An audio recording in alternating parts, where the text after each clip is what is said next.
જગતગુરુ છે ભગવાન,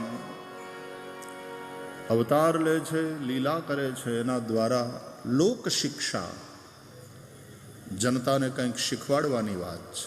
ભગવાનની પ્રત્યેક લીલામાં એક સંદેશ છે અને એનાથી આપણે શીખવાનું છે. ભક્તોની ભક્તિને વશીભૂત થઈ નિર્ગુણ નિરાકાર પરબ્રહ્મ પરમાત્મા સગુણ સાકાર બનીને આવ્યા છે. કેટલાક લોકો એ પરમ સત્તાને તો સ્વીકારે છે, પણ કેવલ નિરાકારના રૂપમાં જ સ્વીકારે છે. સાકારને એનું રૂપ નથી માનતા. એ સગુણ સાકાર ન થઈ શકે તો એ અસમર્થ કહેવાય. જે કર્તુમ અકર્તુમ અન્યથા કર્તુમ સમર્થ પરમેશ્વર છે, એ પોતાની જાતને પ્રગટ કરવામાં समर्थ કેમ ન હોય? वास्तव में ये जो कुछ भी है उस रूप में उसी परब्रह्म परमात्मा ने अपने आप को प्रकट किया है, अभिव्यक्त किया है. અને એટલા માટે વેદો કહે છે પુરુષ એ વેદમ સર્વમ.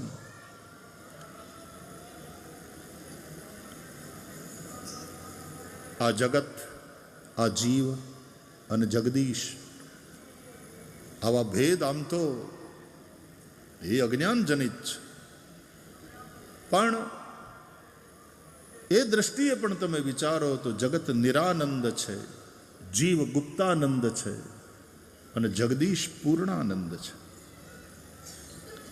તો આનંદ બ્રહ્મનું જ આ બધું સ્વરૂપ. પણ આ જે કંઈ છે બધું એનું રૂપ છે બરાબર, પણ એટલો જ એ નથી. એ તો સર્વત સ્પૃત્વા ત્યતિષ્ઠ દશાંગુલમમાં આ જે કંઈ અભિવ્યક્ત થયેલું આ જે છે એનો એક ચરણ છે. શાસ્ત્રો કહે છે ચતુષ્પાદ પુરુષ છે. ત્રિપાદ ઉદયિત પુરુષ ત્રિપાદસ્ય અમૃતમ દિવી. એના 3 ચરણ તો અમૃત લોકમાં છે. આ એક ચરણ છે, આ મર્ત્યલોક છે, પણ એ રૂપમાં પણ એ જ પરમાત્માની અભિવ્યક્તિ છે.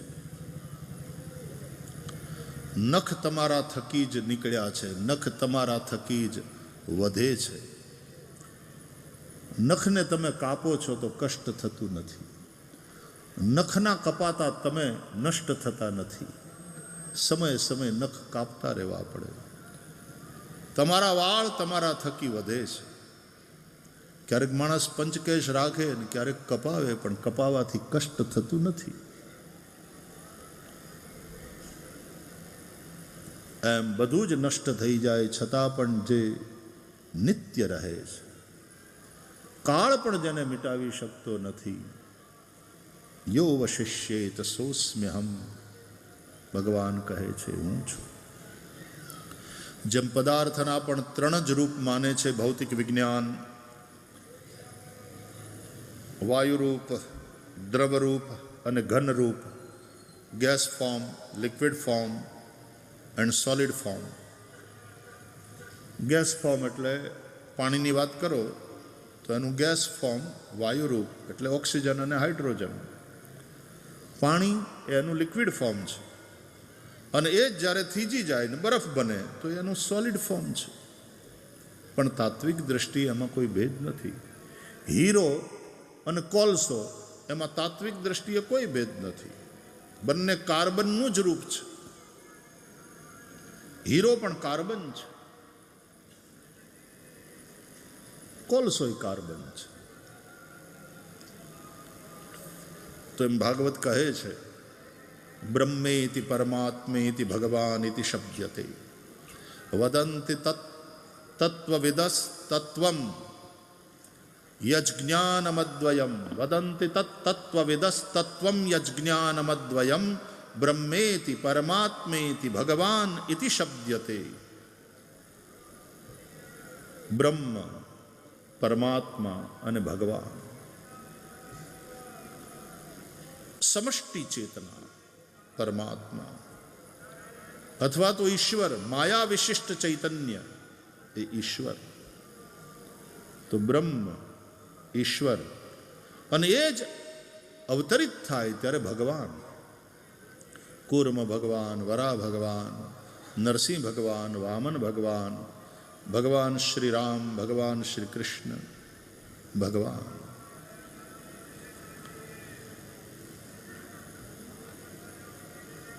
અવતાર થયો. 24 અવતારોની કથા છે. વસુદેવ અને દેવકી થકી પ્રભુ પ્રગટ્યા. ગઈકાલે આપણે થોડી ચર્ચા કરી હતી. વિશુદ્ધ મન એ વસુદેવ, દેવમયી બુદ્ધિ એ દેવકી. સતત વેદોએ કરવાનું જે કહ્યું છે, કર્મ કરતા રહો, કર્તવ્ય કર્મ કરતા રહો. નિષિદ્ધ કર્મોથી તમારી જાતને કરવાથી રોકો. સત્કર્મ કરવાથી તમારું મન વિશુદ્ધ થશે. જેમ પાણીથી જ કીચડ થાય ને પાણીથી જ વસ્તુ સાફ થાય, એમ કર્મ થકી જ મન ગંદુ પણ થઈ શકે, કર્મથી મન શુદ્ધ પણ થાય. ધર્મ વિરુદ્ધ, વેદ વિરુદ્ધ કર્મ કરવાથી મન મલિન થાય છે. એવા કર્મોથી બચો. અને એવું મલિન થયું હોય મન, તો એને શુદ્ધ કરવા માટે પણ પાછા વૈદિક જે કર્મ છે, કર્તવ્ય કર્મ છે, એ કરો. એનાથી મન શુદ્ધ થશે. વિશુદ્ધ મન એ વસુદેવ. સત્સંગ કરો નિત્ય. મહાપુરુષોના સંગમાં રહો. ખાસ કરીને દંભથી બચવું હોય ને તો મહાપુરુષોના સંગમાં રહેવું જરૂરી. સદગુરુના સંગમાં રહેવું જરૂરી. એ દંભ અને અહંકાર એ બંનેથી આપણને બચાવે.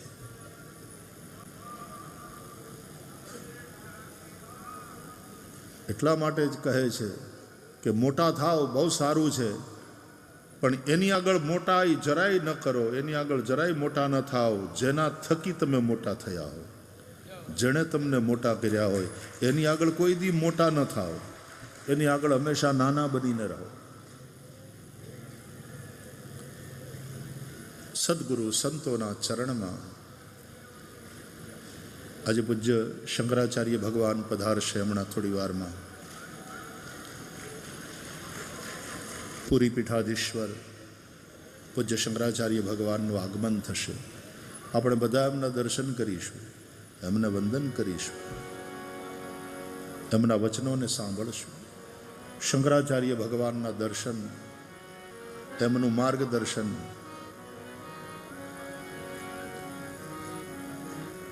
વ્યાસપીઠ ઉપર બેસતા પહેલા વક્તા વ્યાસપીઠને વંદન કરે છે. પીઠનું મહત્વ છે. અને અહીંયા બેઠા પછી પીઠને વફાદાર રહીને બોલવાનું હોય છે.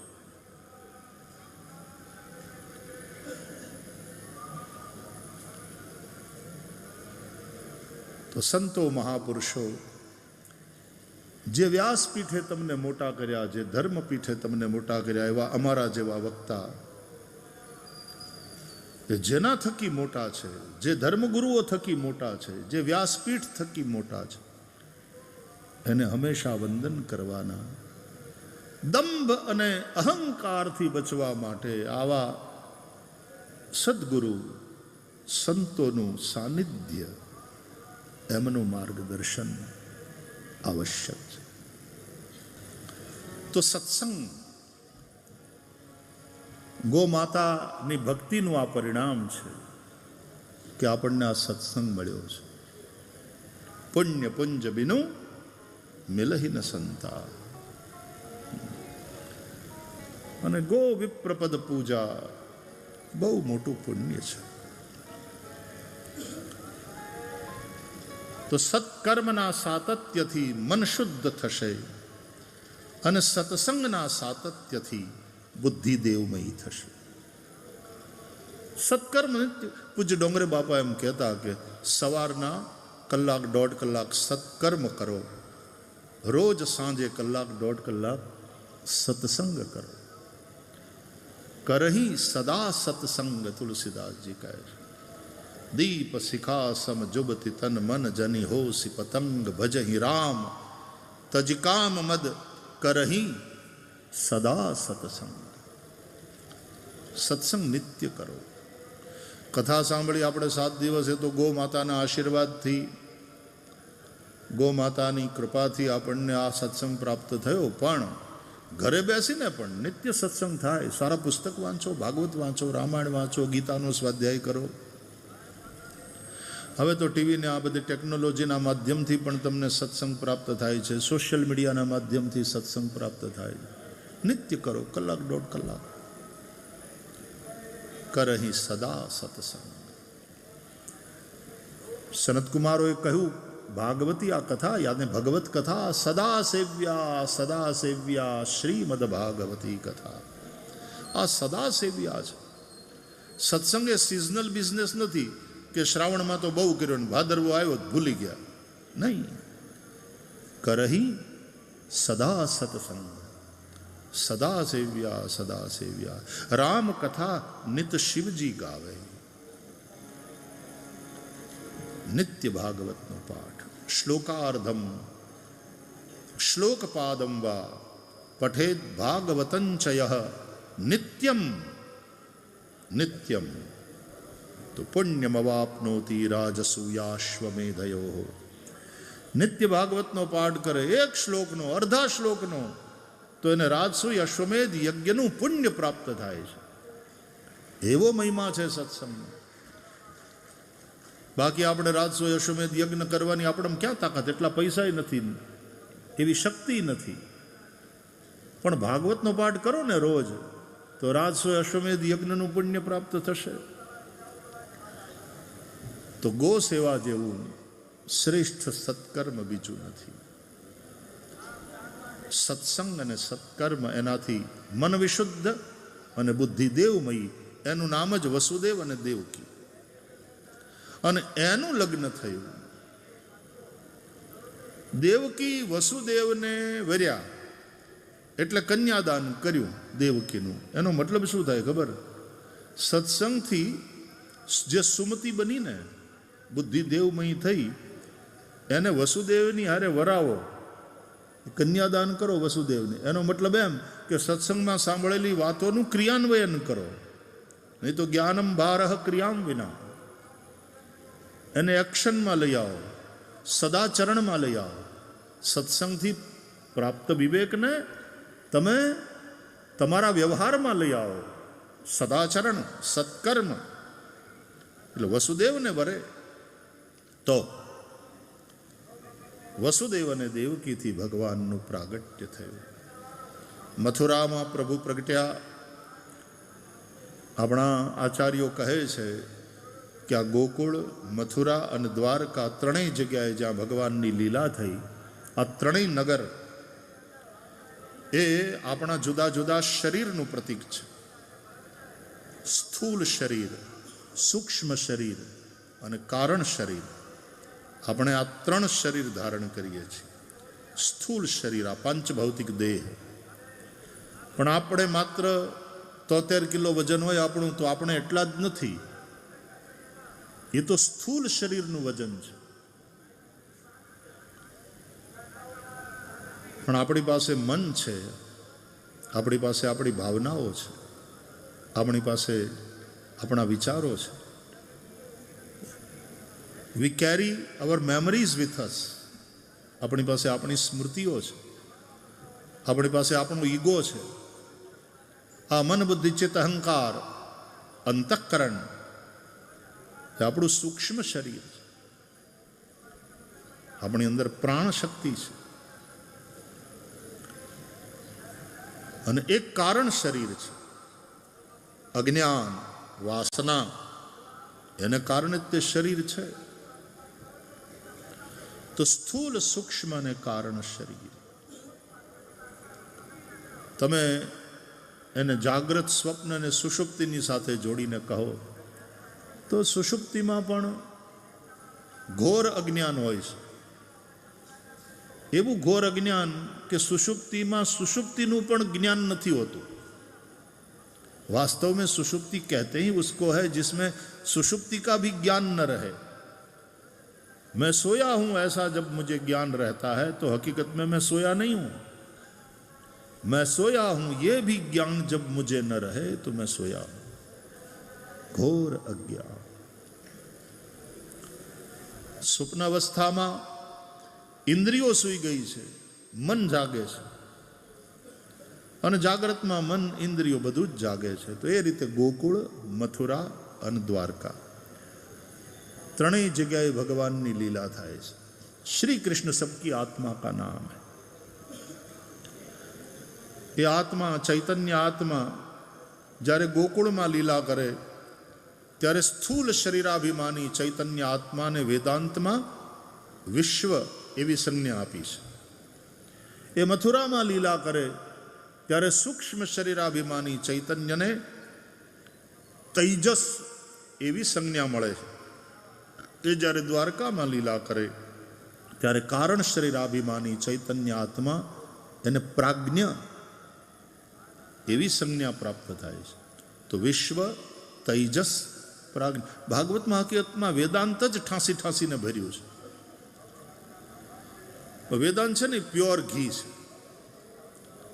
ઘણાને એકલું ઘી ન ફાવે.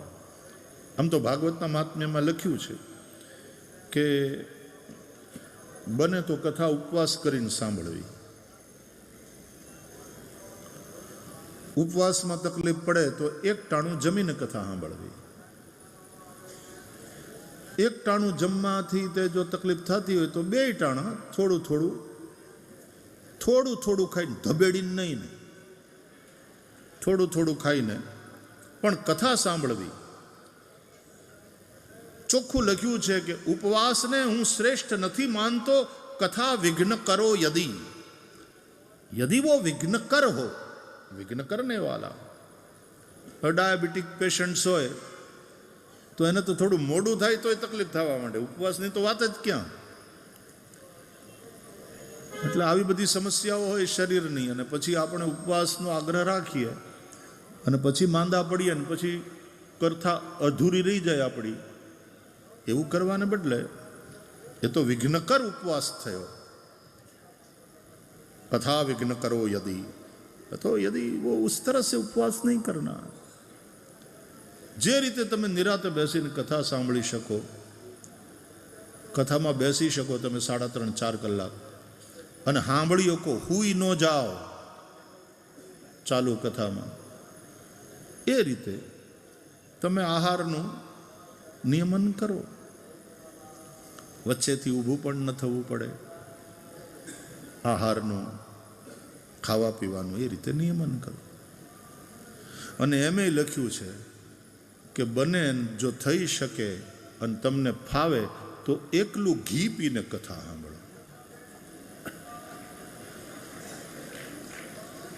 કેમ તાળી કેમ પાડી તમે? એનો અર્થ શું છે? નહીં, તમારો તાળી પાડવાનો અર્થ શું? ગમ્યું?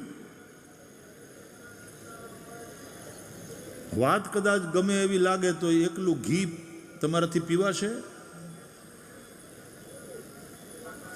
હવે તો ચોખ્ખું મળતુંય નથી,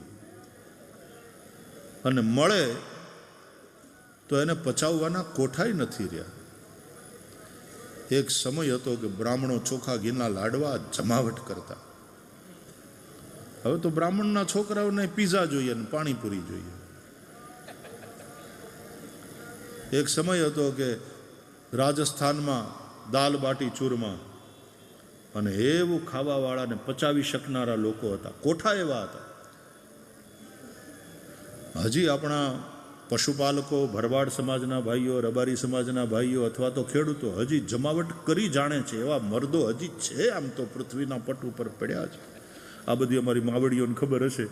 રોટલા ઘડતી હોય એટલે એને ખબર હોય કે કેવી જમાવટ કરે. અમારે એક ભરવાડ કાકા પછી જમવા બેહે ને પછી બેનો રોટલા કરે, એમને ઘરેથી છોકરાની વહુ બી રોટલા ઘડતી હોય, અને આ જમતા જાય, અને જ્યાં 2 બટકા બાકી રહે ને ત્યાં એટલું જ ખાલી બોલે જમતી વખતે, રોટલો. ત્યાં વળી પાછો રહોડામાંથી આવે, અને પછી જે જમાવટ કરે એમ ઓછામાં ઓછું જમવા બેહે ત્યારે 6 થી 7 વાર રોટલો રોટલો એવું સંભળાય. આટલું જ બોલે, પણ ખાઈ પણ જાય ને પચાવી જાણે. અને એવા લોંઠકા કે બળદ ન હોય તો ગાડી એમને એમ ખેંચીને એક કોર મૂકી દે એવી તાકાત. અત્યારે આપણે ખોરાક જ ખોટા થયા.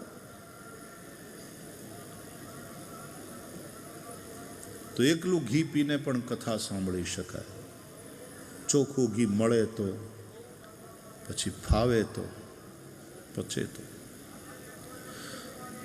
પણ એવું ન કરી શકો તોય ઘી તો તમારા પેટમાં થોડું થોડું જાવું જ જોઈએ. ઘી વગરનું ભોજન વાંજ્યું ભોજન ગણાય એવું આપણા વડીલોએ આપણને સમજાવ્યું. ઘી વગરનું ભોજન એટલે વાંજ્યું ભોજન. હું વાંજ્યું ભોજન. વિદેશવાળાએ એવી તમારી ખેતીને અભડાવી મારી એગ્રીકલ્ચર. ત્યાંથી બહારથી આવ્યા બીજ, બહારથી આવ્યા બિયારણ, બહારથી આવે, ખેડૂતે લેવું પડે, વેચાતું લેવું પડે. અને બિયારણ પાછું એવું કે એમાંથી ઉગેલું હોય. જૂના જમાનામાં તો ખેડૂત હાંચવી રાખતા એમાંથી થોડું બિયારણ અલગ કે આવતા વર્ષે વાવવા થાય. હવે ઈનું ઈ તમે વાવો તો ઉગે એ વાતમાં માલ નહીં. તમારે ઓલાની પાસેથી જ લેવું પડે, પૈસા જ ખર્ચવા પડે. આવી ખેતી કરી નાખી તમારી વિદેશવાળાએ. અને હજી તે આ ટેરિફ ને અંતે બધું જે હાલે છે ને યુદ્ધ આપણું, એને તો એના એગ્રીકલ્ચરના બધા પ્રોડક્ટ અહીંયા વેચવા છે કે અમને વેચવા દો, મતલબ તમારું સત્યાનાશ કાઢવા દો. આપણી ઋષિ અને કૃષિવાળી સંસ્કૃતિ જે તંદુરસ્ત અને સ્વસ્થ હતી, હવે એમાંથી ઉગેલું એ બિયારણ થતું જ નથી, એ વાવી શકાતું જ નથી ને વાવો તો ઉગે નહીં. હવે જે અનાજ પોતે જ વાંજ્યું હોય એ ખાઈને પછી શું થાય? જે અનાજ પોતે જ વાંજ્યું છે, જે બી વાવવાથી ઉગવાના નથી, આપણે વાંજ્યું અનાજ ખાતા થઈ ગયા છીએ અત્યારે. એટલે ઘી વગરનું ભોજન પણ વાંજ્યું ગણાય. રોટલી તો કે ઘી ચોપડો, બાજરાનો રોટલો પૂડીઓ ઉખેડો, 2 ચમચી ઘી પધરાવો. ખીચડી ખાડો કરો, ઘી નાખો. લાપસી ખાડો કરો, ઘી પધરાવો. ઓરમું બધાયમાં ઘી આવે. લાડવા કરો, મોહનથાળ, એની માથે તો આમ ઘીની આખી લેયર એવી આમ ફેલાઈ ગઈ હોય. પછી ઘારી, આ બધી મીઠાઈઓ બને ઘીમાં. ઘી ઘી ઘી ઘી અમૃત છે. પંચામૃતમાં ઘૃત અમૃત છે. ઘૃતમ ઘૃત પાવાન પિબત વસામ વસા પાવાન પિબતાંત હવિર મંત્ર ભણાય છે. ભગવાનને ઘીથી સ્નાન, દૂધથી સ્નાન, દહીંથી સ્નાન, ઘૃત સ્નાન, મધુ સ્નાન, મધ, શર્કરા સ્નાન, સાકરથી. પંચામૃત. આપણને ડૉક્ટરોએ બીવડાવ્યા કે ઘી કોલેસ્ટ્રોલ વધે, કોલેસ્ટ્રોલ વધે, કોરી રોટલી ખાઓ, કોરી રોટલી ખાઓ. હવે હું અમેરિકામાં જમતો હું છું તો ત્યાં કોઈક ડૉક્ટરને ત્યાં ઉતરું ને તો ડૉક્ટર સાહેબ પોતે ઘી પીરસે. મેં કીધું ડૉક્ટર તમે તો ના પાડતા હતા. તો કે નહીં, હવે અમે એમ કહીએ છીએ કે 2 ચમચી તો જવું જોઈએ પેટમાં. ઘી અમારા વડીલો પહેલેથી જ કહેતા હતા. હું કામ તમે અમને ભરમાવ્યા ભાઈ સાહેબ? અત્યારનું આ મેડિકલ સાયન્સ એવા તમને ભરમાવે છે.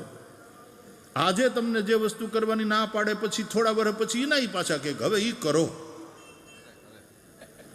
બોલો ચારકોલ ને મીઠું ને તો કે એ તો બહુ દાંતને ખરાબ કરી નાખે, આમ તેમ કોલસો ને મીઠું. હવે આપણે એ જ પાવડર આમ દાંતે ઘહીને મોટા થયા. એટલે હવે પછી જે પેસ્ટ વેચે એની અંદર આમાં કોલસો ને મીઠું છે. તો અમે એ જ કરતા હતા. પૈસા કમાવા છે, જેણે માત્ર પૈસા કમાવા છે એ ખોટી રીતે ભરમાવતા રહે છે. ઉપદેશ સાચો એ આપી શકે જે પોતે નિવૃત્ત તૃષ્ણ હોય. સમાધાન સાચા એ આપી શકે જેને પોતાનો સ્વાર્થ ન હોય. નિવૃત્ત તર્ષય રૂપગીયમાનાત ભવૌષધાત શ્રોત્ર મનોભિરામાત કૌત્તમ શ્લોક ગુણાનુવાદાત પુમાન વિરજ્યેત વિના પશુગનાદ. આ ભગવત કથા રૂપી ભવૌષધિના દેવાવાળા પણ વૈદો સુખદેવજી જેવા નિવૃત્ત તૃષ્ણ હોય, કોઈ પણ પ્રકારની અનામત તૃષ્ણા ન હોય, પોતાનો સ્વાર્થ ન હોય. રાજા પરીક્ષિતથી પૂજાવા માટે ને રાજા પરીક્ષિત જેવો સમ્રાટ કથા સાંભળે તો આપણું નામ થાય કે આ તો એવા મોટા વક્તા છે કે સ્વયં સમ્રાટ પરીક્ષિત પલાઠી મારીને બેસી ગયા અને એમની કથા સાંભળી, એવું નામ થાય. એટલા માટે સુખદેવજી થોડી કથા સાંભળાવે છે. जिनको न चाहिए नाम न चाहिए दाम. શરૂઆતમાં જ સુખદેવજીએ સ્પષ્ટતા કરી રાજા પરીક્ષિતની સામે કે સાંભળ, તને બહુ આ શ્રાપ થયો છે ને હવે તક્ષક કરડવાનો છે ને એ સાંભળીને હું આવ્યો એવું કાંઈ નથી. અને કથા તને સંભળાવું છું એનું એક જ કારણ છે કે જ્યારથી આ ભાગવત મારા પિતા વેદવ્યાસ પાસેથી હું ભણ્યો શીખ્યો ત્યારથી આ કથાએ મારા ચિત્તને એવું પકડી લીધું છે કે હવે આ કથા કર્યા વગર મારાથી રહેવાતું નથી, એટલે કરવું છું. ગૃહીત ચેતા રાજર્ષે આખ્યાનમ યદધીતવાન.